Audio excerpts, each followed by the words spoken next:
God bless. Well, here again, we're glad to be with you. I'm Apostle Dr. Sylvester Paul Brinson III, the Dean of the Brinson Institute, and we're just so glad that God is continuously blessing us in the midst of what's going on, in the midst of what's happening. Wow, so many things have taken place in this last season. This last season, we have had hurricanes, we've had people destroyed, we have had homes destroyed, we've had all kinds of issues. But you know what? God is still in control. God is still in control. And I believe that no matter what happens in life, who does what, God's going to get the glory out of what he does. And he wants to get the glory out of your life. Well, today I was just thinking about some things. Last month I had the opportunity to participate with a workshop, a seminar. I was called to do a workshop, a seminar, and participate in a dream conference, And they were talking about know your dreams and how to dream and what are your visions and how do you carry your vision and how did you carry your dream. Out of all the excitement, guess what? They called me to come and do an hour workshop on what kills the dream. I was like, wow. I'm the bearer of bad news. Everybody is talking about the dream and the vision and how to have a dream and have a vision. And you asked me to come and talk about what can kill a dream. What are dream killers?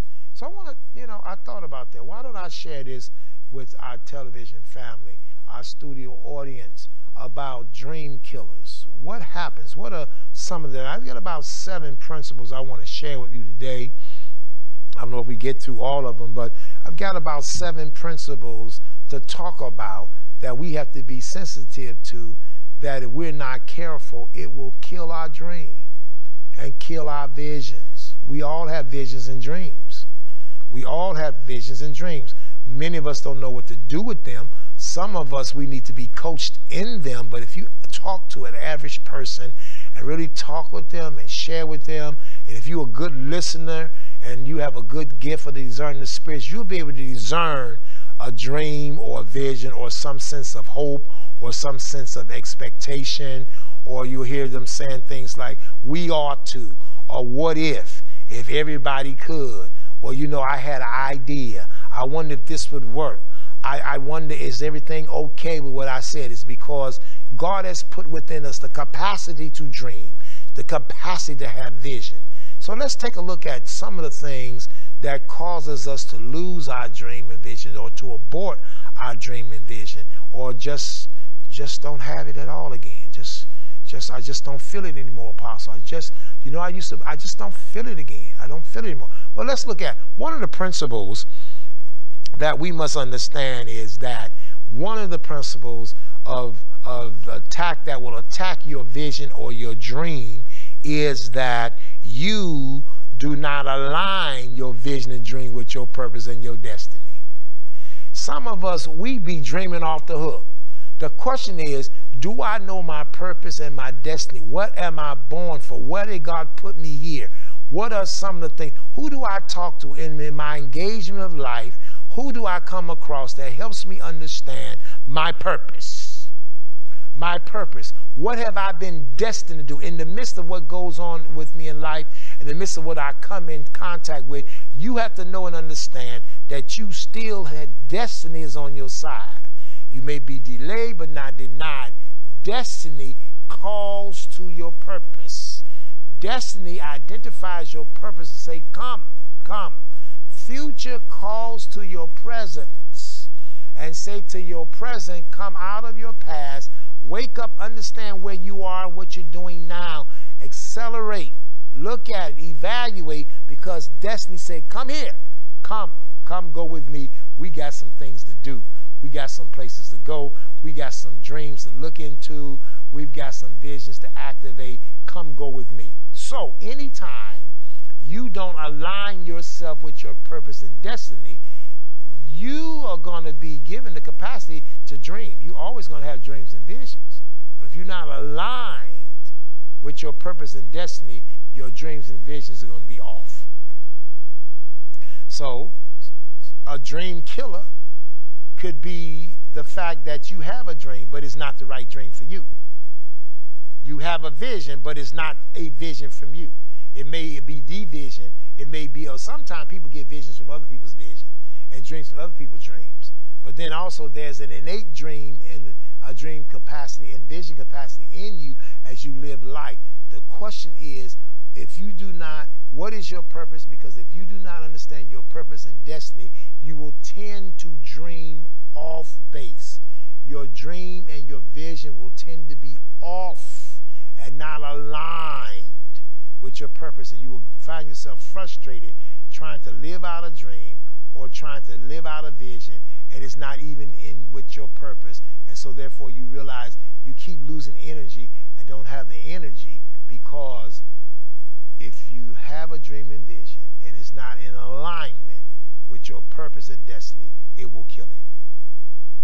So the question is my dream and my vision in line with my purpose as destiny awaits me in the call? Number two, the other thing that will kill your vision or dream is to be preoccupied with non-supporters. Preoccupation with non-supporters. You know, it's strange that sometimes we're so preoccupied with those who don't like us, as you say, the haters and this and those who have something negative. Those kind of people seem to draw our attention and take us off square quicker than a person who say, I believe in you, I heard you, I understand what you are about, I know what you got to do. So therefore, when you begin to see that I have to identify with my supporters, and I have to recognize those who God has touched a heart to be with me, then I can make my dream and vision come true, because it's so easy to get preoccupied in those people who don't want to support. It's almost like the negative outweighs the positive. Now you got 5 or 10 or 15 or 20 people that say, we're with you. I'm with you, Brinson. Let's go. Let's do this. And they're saying that, and then you look over there and there's 1 or 2 people that's grunting, that's hating. If you're not careful, you will give all your energy to the negative side rather than releasing that energy to those who say, but I'm here, but we're here. Because that's the way the mind works. It talks about what ain't. No, we here. So if you look at that, there's a story that goes along with that. 1 Samuel chapter 10. For those of you all that want to study along with me in this presentation, 1 Samuel chapter 10, verses 25 to 27. Remember the story when Samuel anointed Saul to be king. It says, and they came together. So when you're going to anoint somebody to be king, you bring them gifts. You celebrate the fact this is the new king. And so it says that Samuel wrote the protocols of what a king's supposed to do and have, and put them in a book and sent the people away. Meaning that I'm going to take what you all did today and some other things you do. This is how you keep up with a king. This is how you treat a king. These are the protocols for a king. So he wrote the protocols, put them in a book, sent them home.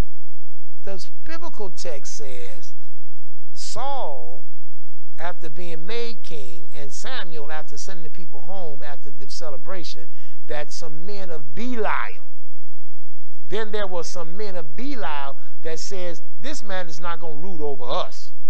And they brought him no gifts.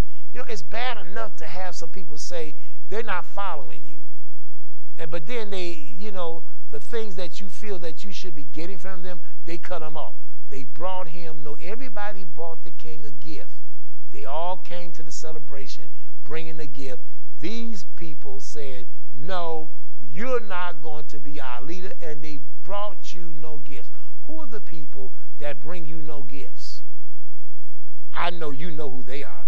Sometimes you can identify those who didn't bring the gifts based upon those who did. You can have a party and have a celebration, and 50 people will show up, and 48 people bring you gifts. And there's 2 people that came in, they didn't have no car, no money, they bring you nothing. Do you know if you're not careful, your mind will register on those 2 people that did not over the 48 that did? You be like, yeah, man, you know, everybody came and we had a good time and everybody brought something except for Brother Brown. and Brother Larry. But what about the other 48 people? Well, I mean, that was good, but 2 people stood out. So if you're not careful in your dream and your vision, you allow yourselves to become preoccupied with people that are non-supporters of who you are and sidetrack you and make you frustrated and shut you down. And next time you look about it, you lost your motivation, you lost your excitement because you were being preoccupied with those who did not. There are more that be with you than those that be with the enemy. Always remember that. God always got some people that will support you and love on you more so than those who don't, more so than the haters. It's a matter of a frame of reference where you are and where your reference point is as you see God and you move forward and doing what God has called you to do. Okay, now, so we got number 1, principle number 1. Vision and dream is out of alignment with purpose and destiny. Principle number 2, preoccupation with non-supporters versus those who God's heart has touched. When God touched people's heart, they go with you. So look at that. Now let's look at number 3. Number 3, I would say the third principle of killing your dream or being a dream killer is to be out of geographical assignment. Out of geographical assignment and not in consistency with an environment that allows you to be and produce and live through your dream and vision. Do you know your geographical where you are, where you live, where you do your stuff, and your environment where it holds you? Your geographical and your environment is directly related to you being able to produce your dream and your vision. Some of us have dreams and visions, and we seem like we just can't get it off the ground. You know why? Could it be that you're in the wrong environment? Who's around you? What's the paint like? What's the ambience like? Because to be in the wrong environment will frustrate your dream and your vision. Also, you can be in the wrong geographical area. God may give you a dream or vision or gift and talent and grace to be on the East Coast, and you living on the West Coast.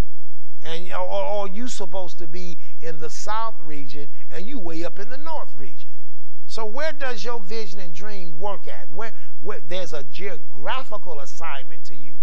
There's a geographical assignment to your visions and dreams, and there's an environmental assignment.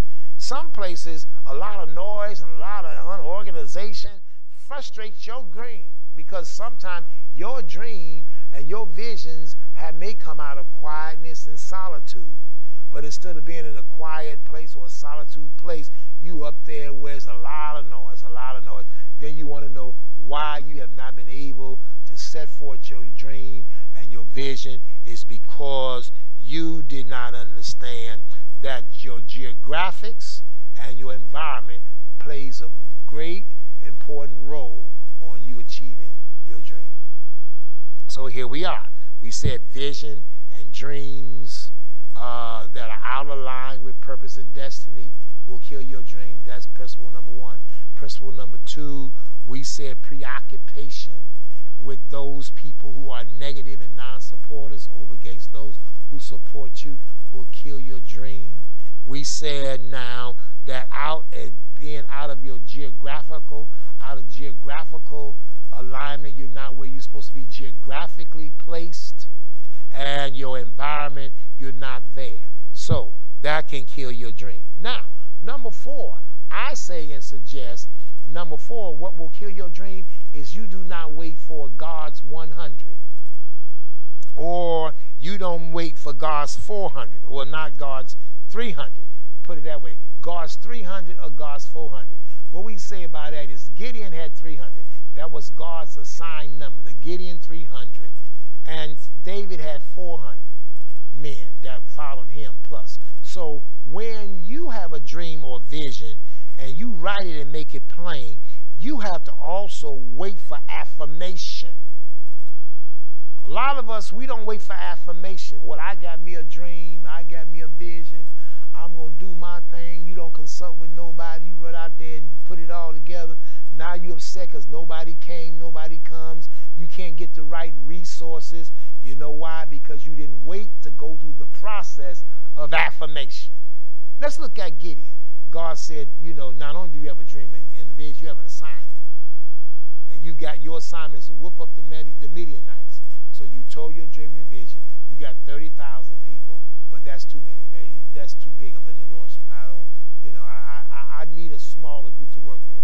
So he told them to go down to the brook, and then from there he ended up with 300. It was those 300 people that God assigned. See, you don't want the wrong amount of people assigned to you, because the amount of people that are assigned to you is directly related to your capacity of getting the job done. Because remember, each person has their own mind. Each person brings energy to the table.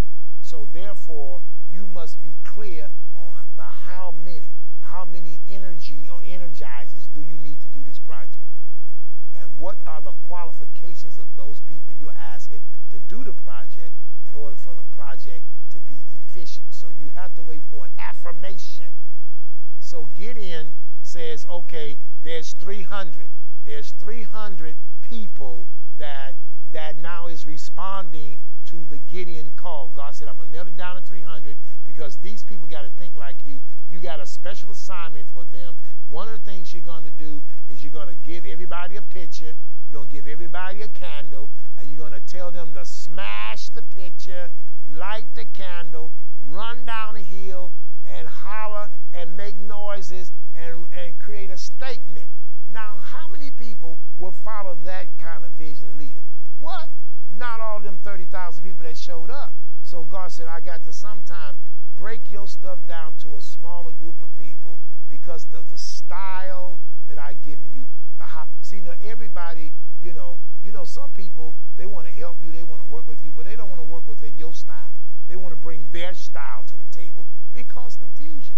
And sometimes you have a lot of people coming because of certain other reasons, but you got to go past those other reasons and get down to the brass tack. This is my assignment.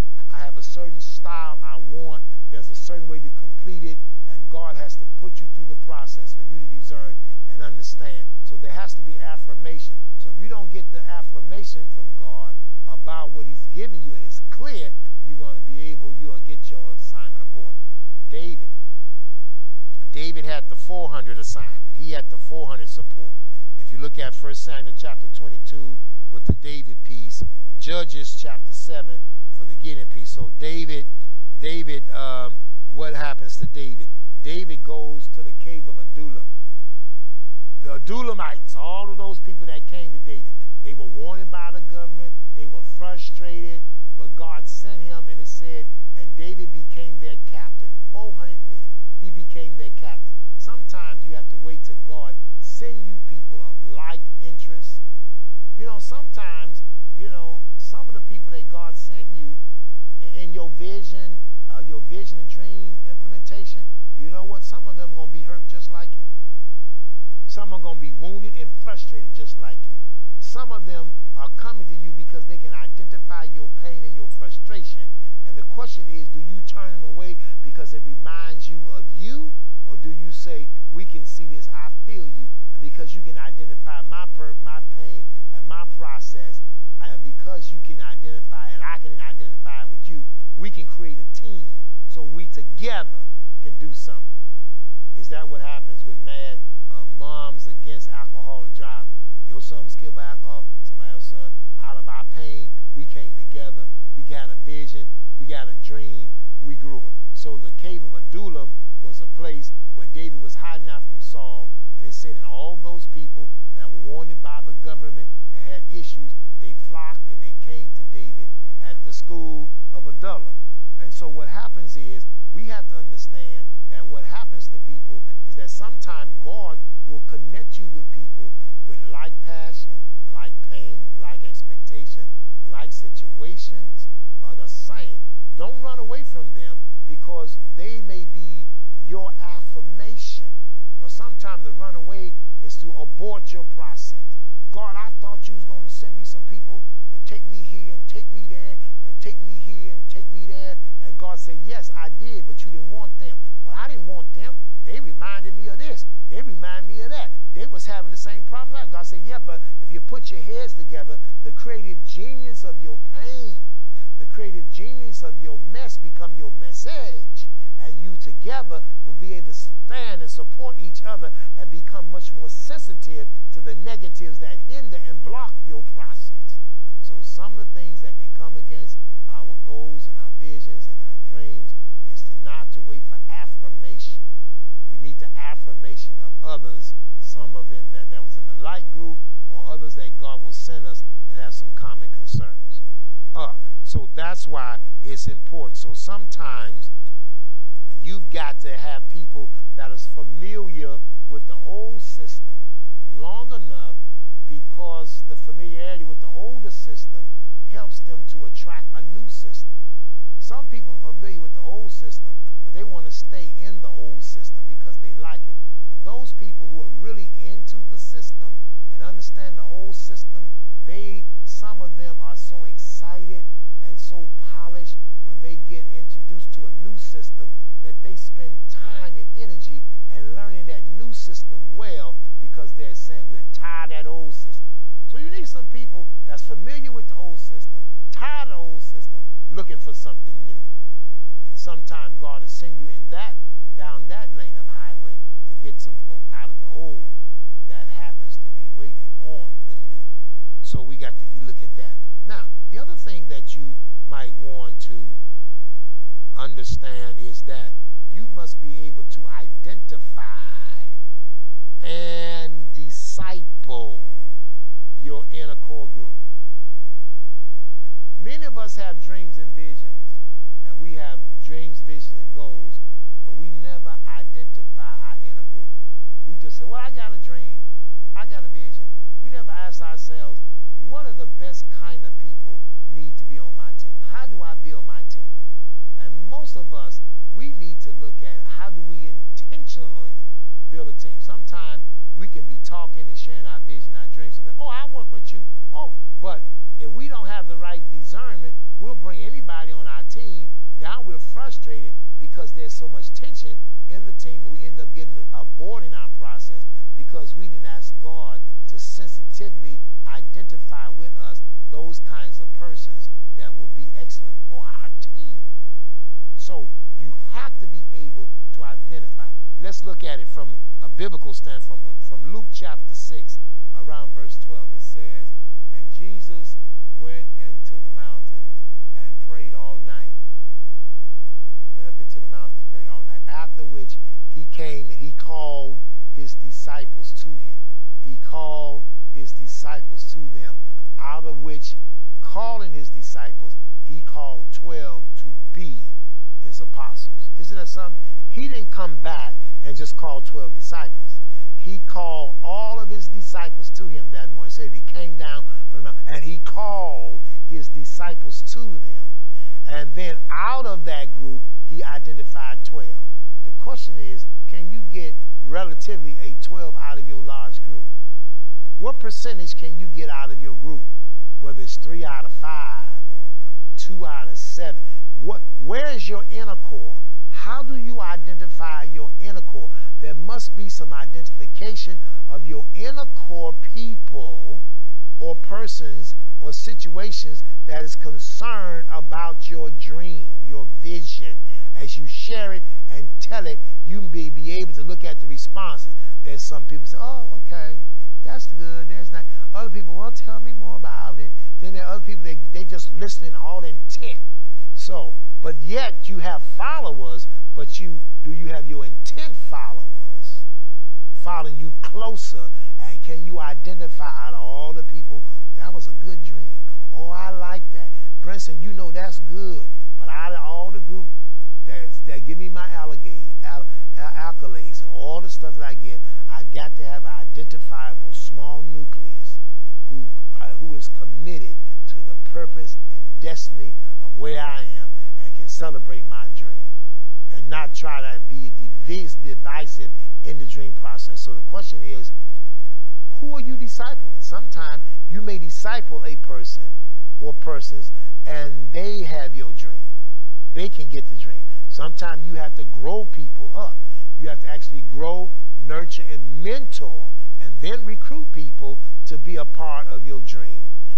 You might have to also let certain people go from you, or push those certain people away from you, so that you can have a strong sense of dream.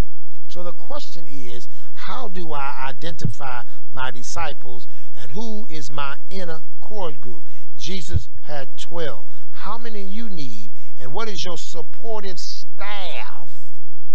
What kind of staff or supportive staff or personnel do you have in keeping your dream alive? Because if you have the wrong staff, and the wrong personality, and the wrong people, whether they family and friends have resources, but there's the wrong fit.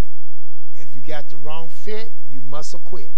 Because if you don't acquit the wrong fit, it's going to frustrate your dreams and frustrate what God has called you. So we got to keep that in mind as we look at that. So there's one other thing. All of us need, in our vision, I had put this down, is that we all need, like David, an Ahithophel. Now, Ahithophel was a counselor to David, who was the king. Who's your counselor? Who's the person that know you? Ahithophel, he was one of David's advisors. I mean, we have many advisors, but out of all your advisors, there has to be an advisor, number one, that's familiar with you. They are friends. They're one of those friends that love it at all times. They can get you told, they can tell you, you can listen to them, you trust them, but they need to be familiar with you. They got to be familiar with your environment. They got to know you. They say, no. When you go into a place, they say, oh, no, he ain't going to like that because he's an environment person. It's all red in here. Oh, no, you got to put some blue and some earth tones and some other things here, because if you want the best out of what he's going to do, this is the wrong setting for him. Who knows your right setting? Who's your Ahithophel? Who knows you? Who knows you and can give you God counsel? And who is understanding the matters of what you're dealing with? Who knows your ways? Who can give you counsel? And who is the kind of person that's sharp enough to pick you up and pick up when you're moving in a new direction? Who's sharp enough to say, he's changed, okay, and give you space to, no, I'm going to hold you to it. No, see, just what you said. Oh, no. Who is the person that said, okay, so we're changing this? Okay, so let's look at it from another angle. These are issues. I hope this has been some time, while our time is out. I hope that what I share with you will give you some caution. If you're going to have a dream and keep a dream, watch out for the dream killers. You don't want to be around the dream killers, because a dream killer will frustrate you. A dream killer will move you to abort your process. When it comes down to God, he says, the Holy Spirit, your sons and daughters shall prophesy, your handmaidens and on your servants shall prophesy, your young men shall dream, your old men shall dream dreams, your young men shall see visions. See visions, dream dreams, keep hope alive.